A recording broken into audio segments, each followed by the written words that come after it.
आप सभी भाई बहनों का आध्यात्मिक ज्ञानात्मक चैनल की संध्या बेला ज्ञान कक्षा में एक बार फिर स्वागत है। आज की चर्चा का विषय है मृत्यु की लाइन। और दूसरी पंक्ति में हमने देखिए लिखा है जन्म, और तीसरी पंक्ति में हमने देखे 3 प्रश्न चिन्ह लगाए हैं। इन सभी शब्दों के देखिए अलग अलग भावार्थ है।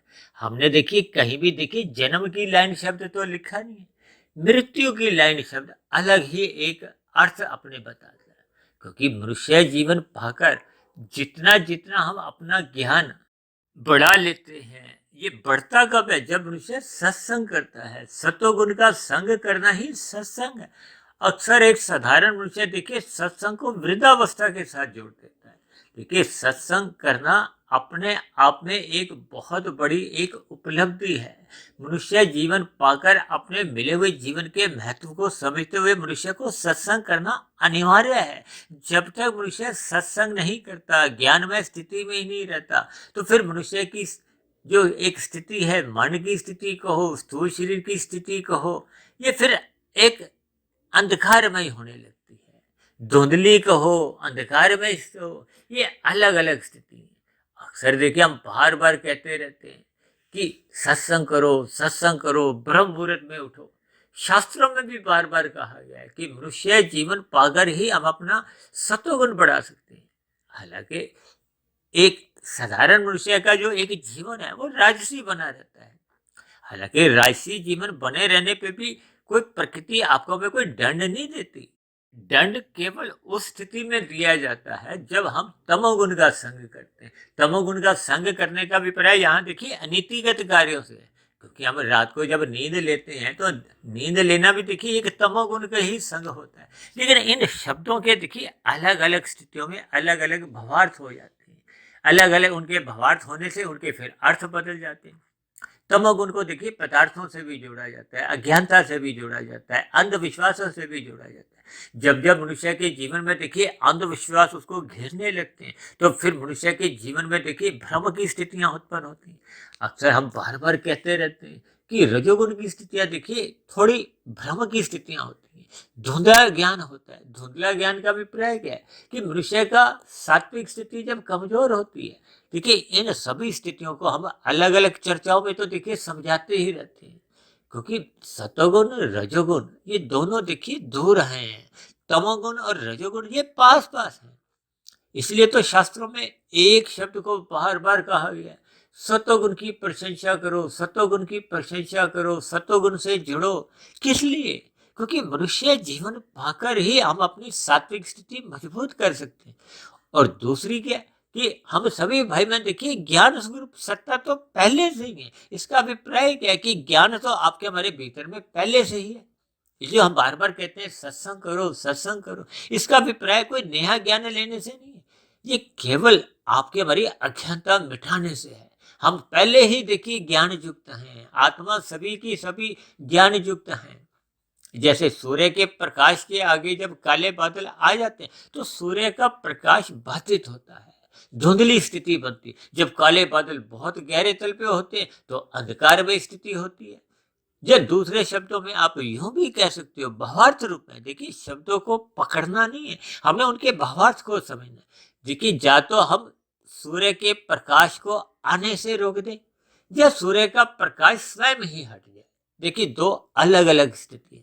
इसको आप एक उदाहरण से देखिए, जैसे सिनेमा हॉल में रात को स्थिति तो देखिए अंधकार में बाहर भी है अंदर भी है, लेकिन दिन में वहां ऐसी स्थितियां बनाई जाती हैं कि वो सिनेमा घर के भीतर में अंधकार स्थिति होती, हम सूर्य के प्रकाश को आने से रोक देते। यानी कि जब जब हम सत्संग नहीं करते, सूर्य के प्रकाश को, परमात्मा की स्मृति को आने से रोक देते हैं, तो आपके हमारे जीवन में भी अज्ञानता आने लगती है। जब जब मनुष्य देखिए रजोगुण का अधिक संग करता है। रजोगुण का संग करने का अभिप्राय क्या है कि 5 विषय भोग, गंध, रस, रूप, स्पर्श और शब्द। हालांकि शास्त्रों में तो बार बार ये भी कहा गया कि आपके हमारे स्थूल शरीर पहले ही स्वभाव से ही तामसी है। तामसी का अभिप्राय क्या है? ये माता के गर्भ में जो 9 माह 9 दिन में ये जो आपका हमारा शरीर तैयार होता है, ये पृथ्वी जल अग्नि वायु आकाश का है। इसके जो सूक्ष्म भूत हैं गंध रस रूप स्पर्श और शब्द, ये तामसी हैं, इनको सूक्ष्म भूत भी कहा जाता है। इसलिए तो एक साधारण मनुष्य का स्थूल शरीर के स्तर पर विषय भोगों में एक रुचि बनी रहती है। ये जो आज हमने देखिए मृत्यु को लाइन शब्द लिखा ना, अब मृत्यु शब्द को हमने काले रंग से इसलिए जोड़ा है कि हम सभी भाई बहन देखिए इस लाइन में माता के गर्भ में आते ही हम इस लाइन में खड़े हो जाते हैं, क्योंकि मिला हुआ जीवन तो देखिए आपका हमारा कोई अभी आरंभ ही नहीं हुआ, क्योंकि माता के गर्भ में आपका अभी हमारा स्थूल शरीर तो एक प्रक्रिया में चल रहा है, वो स्थूल शरीर की एक आकृति बन रही है, जबकि सूक्ष्म शरीर कार्य शरीर आत्मा और परमात्मा इनकी सहज स्थितियां बनी हुई हैं।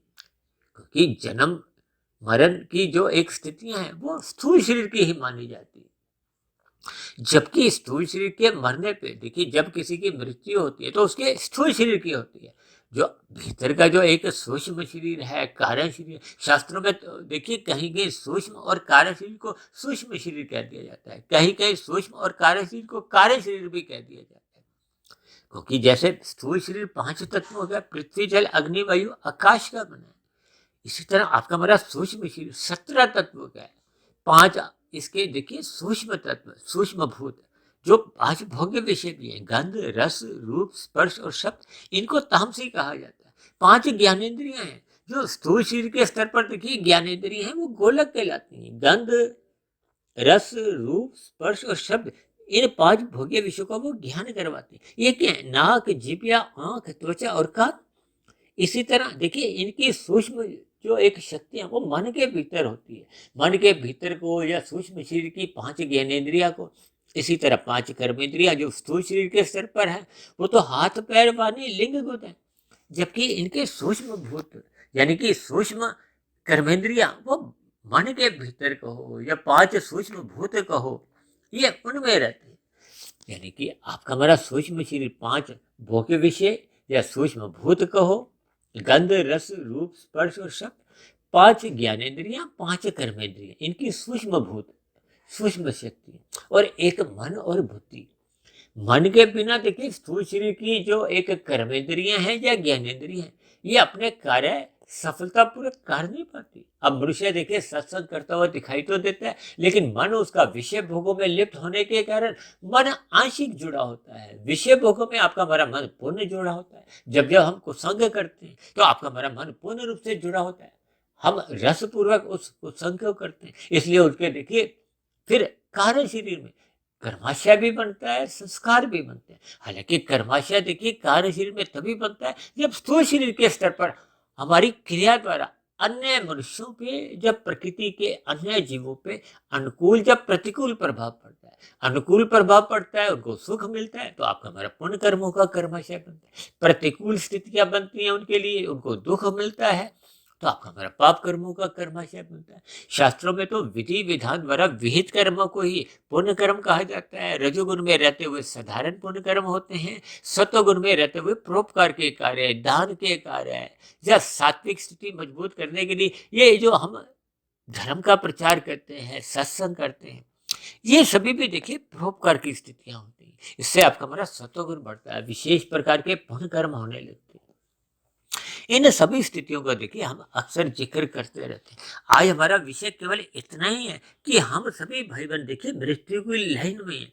जैसे इस बात को आप एक उदाहरण से समझिए, जैसे हम यातायात में चलते हैं तो जब आपकी हमारी एक हरी बत्ती होती है तो हरी बत्ती के साथ ही वहाँ एक संख्या लिखी होती है, मान लो वहाँ 70 की एक संख्या लिखी हुई है, तो वो 70 की संख्या जैसे ही हरी बत्ती होती है तो वो 70 से 69 68 67 ऐसे होते होते वो घटती जाती है घटती जाती, घटते घटते जब वो एक की स्थिति आती है और एक के बाद फिर पुनः वो देखिए लाल बत्ती हो जाती है। इसको बहुत ही ध्यान से इस उदाहरण को आप समझो कि हम सभी भाई बहन जैसे ही माता के गर्भ में ये सूक्ष्म शरीर कारण शरीर आत्मा और परमात्मा ये एक प्रवेश करते हैं, यानी कि उसके जन्म की गर्भ ठहरता है, तो उसी क्षण विशेष से ही आपको में देखिए प्रारब्धवश जितनी भी सांसें मिलती हैं, शास्त्रों में देखिए एक प्रारब्ध शब्द आता है, एक संचित कर्म आते हैं,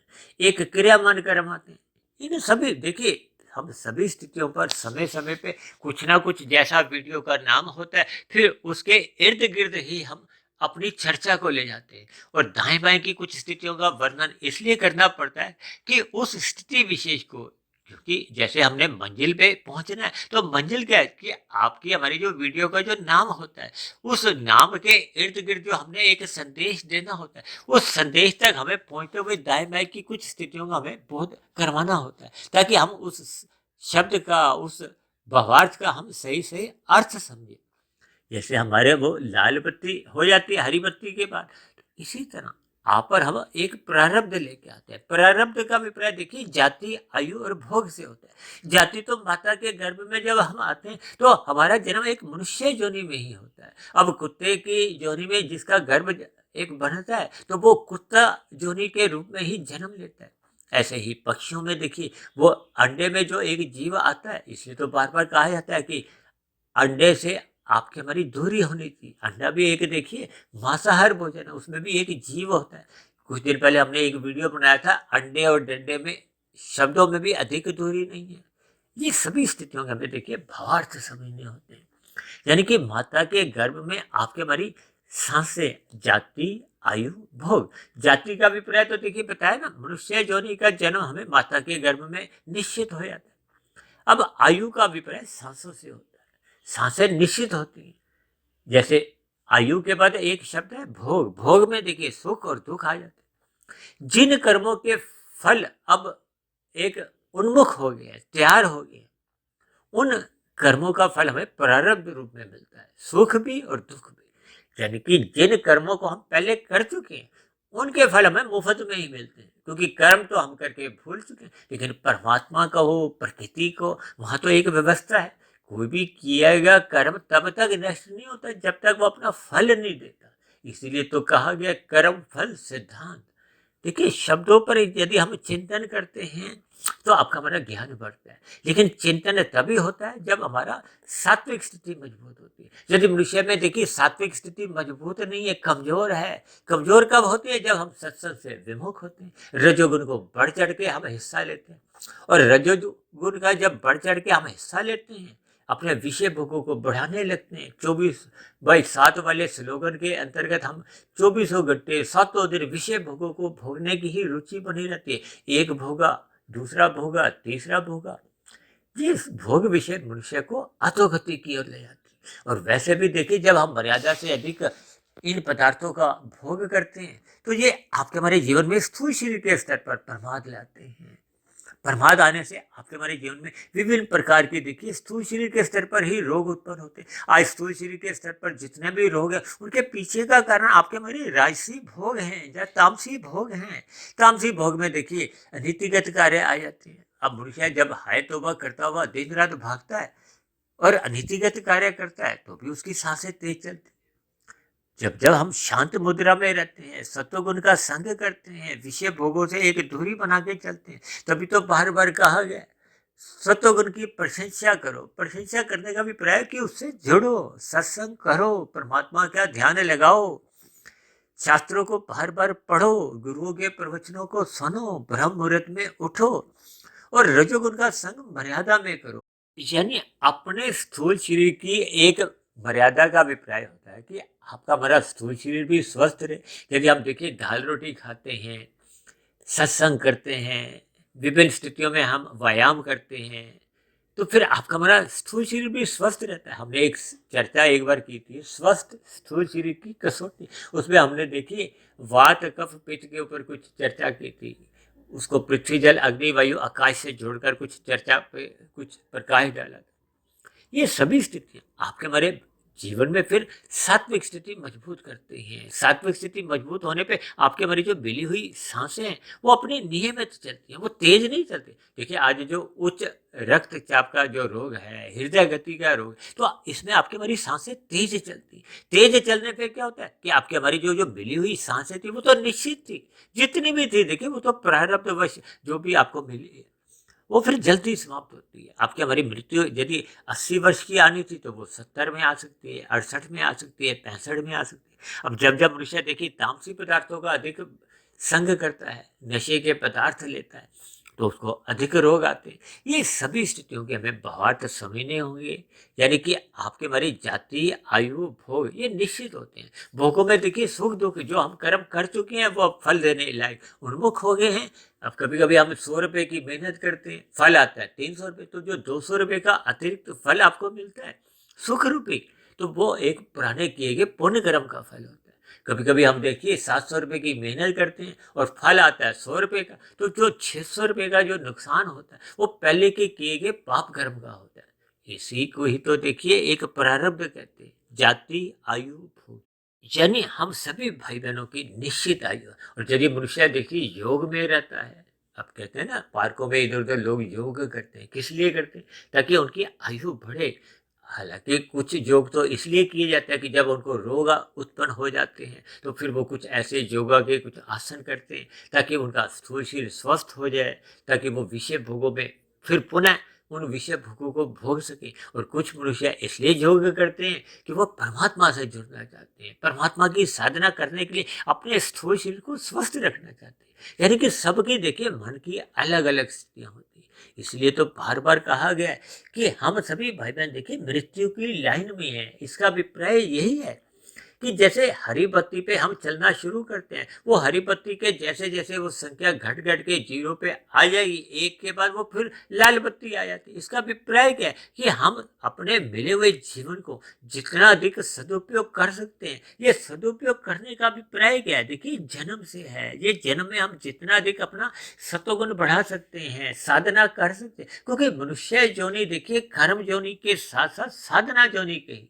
साधना करने का अभिप्राय देखिए आध्यात्मिक उन्नति से है, क्योंकि की गई भौतिक उन्नति तो मरने के साथ ही समाप्त समझी जाती है। अब चाहे वो हम धर्मानुसार करते हैं, अब यदि हम धर्मानुसार पाप कर्म करते हुए अनीतिगत कार्यों से भौतिक उन्नति कर भी लेते हैं, तब ऐसी स्थिति विशेष में वो जो पाप कर्मों का जो कर्माशय बढ़ा था वो आपके हमारे नए जन्म का कारण बनता है, और उन किए गए पाप कर्मों को फिर हमें दुख रूपी फल भोगने पड़ते हैं। ये दुख और सुख के अनुकूल स्थितियों का मिलना ये सुख होता है, प्रतिकूल परिस्थितियों का मिलना ये दुख होता है। अब मनुष्य जोनी पाकर, चाहे कोई फुटपाथ पे उसका जन्म हुआ है, चाहे राजा महाराजा के यहाँ जन्म हुआ है, दोनों ही स्थितियों में देखिए उनके प्रारब्ध में भिन्नता है, लेकिन उनके संचित कर्मों में दोनों ही स्थितियों में पाप और पुण्य कर्मों की कम से कम तुल्यता रही होगी। क्योंकि जब जब पाप और पुण्य कर्मों की संचित कर्मों में तुल्यता बनती है तो मनुष्य जोनि की पात्रता बढ़ जाती है। जब जब ये तुल्यता बिगड़ जाती है, बिगड़ने का अभिप्राय क्या है कि यदि पाप कर्मों की अनुपात 70% है और पुण्य कर्म 30% है, तब ऐसी स्थिति विशेष में वो जो नीचे की जोनियों में जन्म होता है, नीचे की जोनियां तो देखिए तामसी कहलाती है।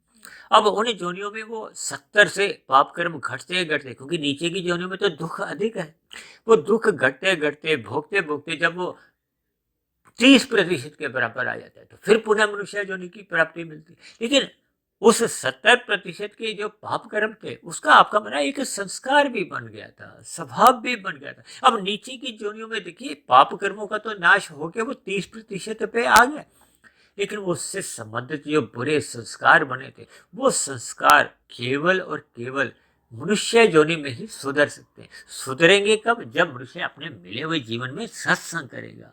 देखिए अंधकार कब भागता है? जब प्रकाश आता है। शाम को सूर्य ढलता है तो हम सर्वप्रथम क्या करते हैं? अपने अपने घरों में बल्ब ट्यूब जलाते हैं ताकि प्रकाश में रखी हुई वस्तुएं आपको हमें नजर आए।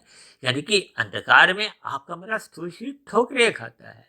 जैसे दिन में देखिए सिनेमा हॉल में उस प्रकाश को रोक के अंधकार बनाया जाता है कृत्रिम रूप से, लेकिन शाम को सूर्य अस्त होता है तो सूर्य के हटने से वो अंधकार में स्थिति बनती है। इनके देखिए भावार्थ हैं, यानी कि हम जब जब सूर्य का प्रकाश आने से रोकते हैं हम विमुख स्थितियों में हो जाते हैं। अब जैसे मनुष्य देखिए सुबह उठने ये एक लापरवाही करता है, ब्रह्म मुहूर्त में उठता नहीं है, सूर्य के निकलने के बाद भी वो देखिए अपने खिड़की दरवाजे बंद कर देता है, पर्दा आगे कर देता है, यानी कि आने वाले सूर्य की प्रकाश की किरणों को रोकता है, क्योंकि वो सोना चाहता है, अचेत स्थिति में रहना चाहता है, उस प्रकाश को रोक देता है।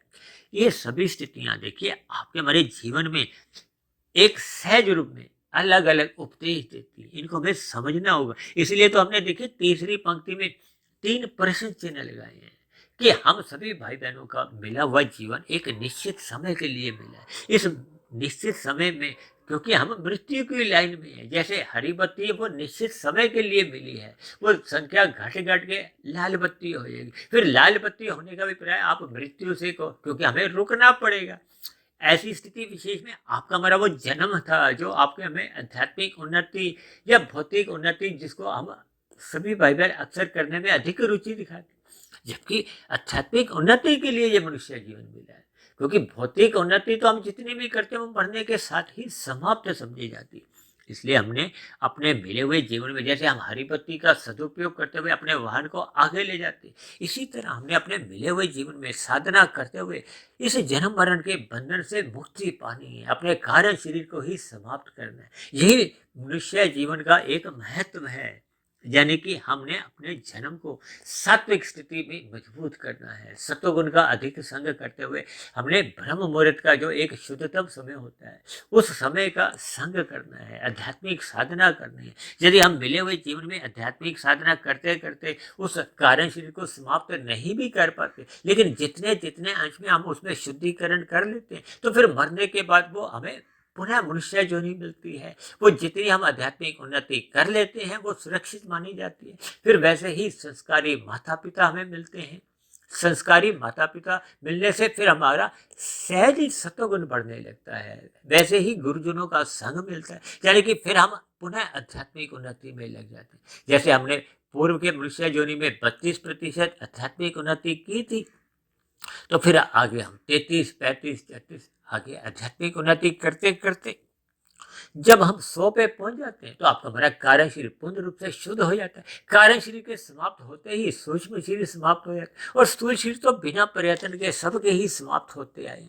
यानी कि ऐसी स्थिति विशेष में पुनः जन्म मरण का कोई बंधन नहीं होता। ये जो हम मृत्यु की लाइन का अभिप्राय यही है कि आपको हमें पुनः भौतिक जगत में ये जो 84 लाख प्रकार की जोनियां, हालांकि ऊपर की जोनियों में तो देखिए कोई हमें जबरदस्ती नहीं भेजा जाता, लेकिन नीचे की जोनियों में जब जब आपका हमारा पाप कर्मों का कर्माशय 50% से बढ़ जाता है, तो फिर हम नीचे की जोनियों में दंड भोगने के लिए भत्ते कर दिए जाते। जैसे न्यायालय द्वारा देखिए जब जब कोई दंड मिलता है तो पुलिस पकड़कर आपको हमें जेल में डाल देती है, लेकिन कभी कभी सरकार द्वारा हमें कोई एक पुरस्कार दिया जाता है तो हम उसको स्वीकार कर भी सकते हैं, नहीं भी।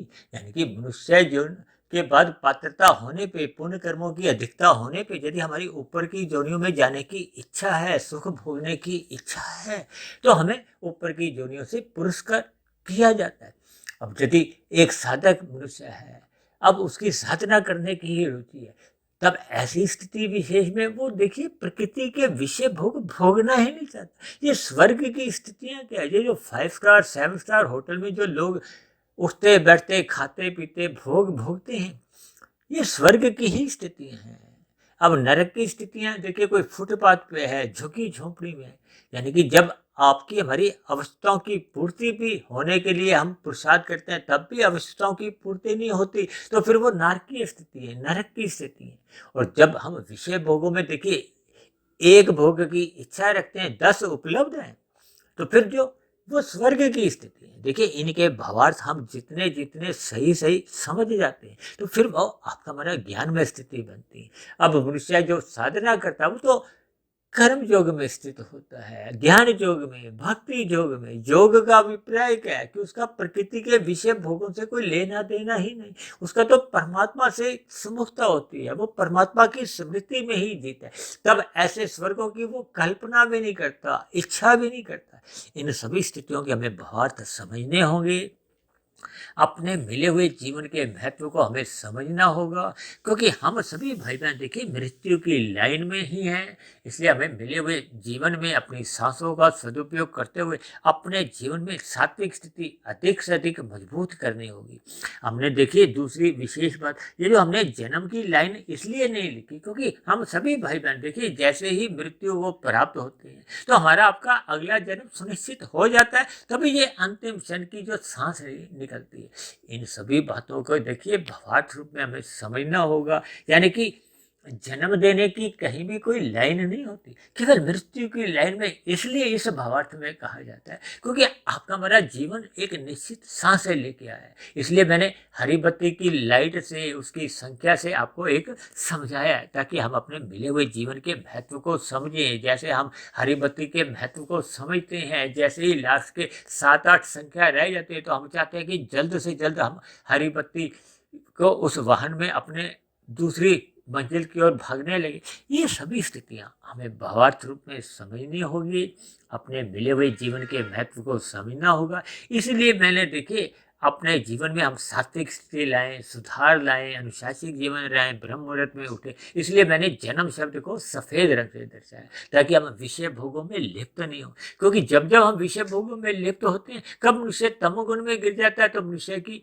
एक ऐसी स्थिति विचारणीय बनती नहीं है। क्योंकि रजोगुण में धुंधली स्थिति होती है, धुंध में हमें अधिक दूरी का नजर नहीं आता। ऐसे कितने ही मनुष्य हैं जो अपने किए गए कर्मों को एक पाप कर्म भी नहीं समझते, क्योंकि उनकी धुंधली बुद्धि है, कर्मफल सिद्धांत की बारीकियों का उनको बोध नहीं है।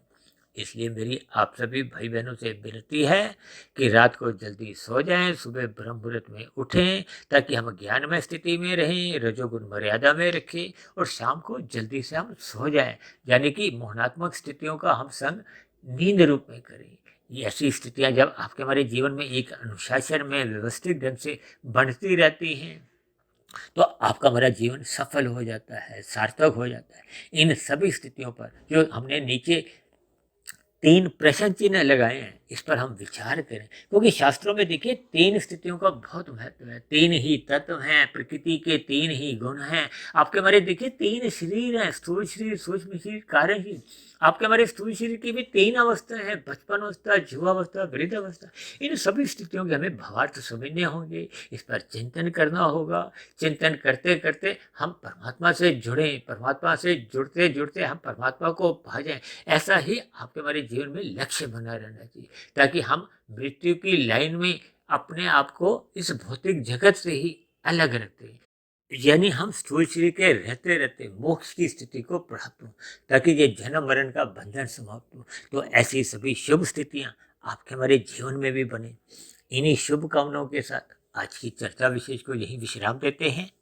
कल सुबह फिर मिलते हैं ब्रह्म मुहूर्त उपदेश कक्षा में। तब तक आप अपने आध्यात्मिक मित्र सुधीर भाटिया फकीर को इजाजत दें। आप सभी भाई बहनों को बहुत बहुत शुभ रात्रि, और सुबह ब्रह्म मुहूर्त में उठने के लिए मेरी ओर से आप सभी भाई बहनों को बहुत बहुत शुभकामनाएं। फिर भी चर्चा संबंधित आपके मन में कोई प्रश्न हो, कोई मेरी कही गई बातें आपको अच्छी नहीं लगती हो, तो नीचे दिए गए कमेंट्स बॉक्स पर जाकर आप अपने प्रश्न, अपने सुझाव या अपनी आपत्ति या शिकायत भी लिख सकते हो। और यदि ये बनी हुई वीडियो आपको अच्छी लगती हो, तो मेरी आप सभी भाई बहनों से विनती है कि इन बनी हुई वीडियो को आप अधिक से अधिक भाई बहनों में शेयर करें, ताकि समाज में सतोगुणी वातावरण का विस्तार हो। उस सतोगुणी वातावरण में हम सभी भाई बहनों की आध्यात्मिक उन्नति हो, यानी कि हम मिले हुए जीवन का सदुपयोग करते हुए ये जन्म मरण के बंधन से मुक्ति पा जाए। इसी के साथ ही आप सभी भाई बहनों का चर्चा विशेष को सुनने के लिए बहुत बहुत धन्यवाद।